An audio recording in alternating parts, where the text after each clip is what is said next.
গ্রামের পাশে একটি জঙ্গল ছিল। গ্রামের বাচ্চারা প্রতিদিন সেই জঙ্গলের পাশে গিয়ে খেলত। হঠাৎ করে একদিন খেলতে খেলতে একটি বাচ্চা সেই জঙ্গলে হারিয়ে যায়। ছোট ছোট বাচ্চারা খুঁজতে থাকে। খুঁজে না পেয়ে বাড়িতে এসে তার মা বাবাকে বলে। এটা শুনে তার মা বাবা কাঁদতে থাকে। এদিকে সন্ধ্যা গড়িয়ে রাত এলো। জঙ্গলে বাচ্চাটা ভয়ে এদিক ওদিক ছুটতে থাকে আর তার মা বাবাকে ডাকতে থাকে। হঠাৎ করে বাচ্চাটার সামনে একটি বাঘ চলে এলো। বাচ্চাটা ভয়ে কাঁদতে শুরু করে। হঠাৎ বাঘটি তার দিকে এগিয়ে আসতে শুরু করে। তারপরে বাচ্চাটা বাঘটির সাথে বন্ধুত্ব করে।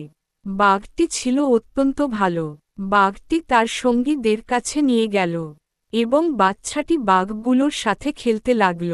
2 দিন পর বাচ্চাটিকে নিয়ে বাঘগুলো তাদের গ্রামে নিয়ে এসে এটা দেখে তার মা বাবা খুব খুশি হয়। তারপরে থাকে বাচ্চারা জঙ্গলের পাড়ে আর খেলতে যায় না।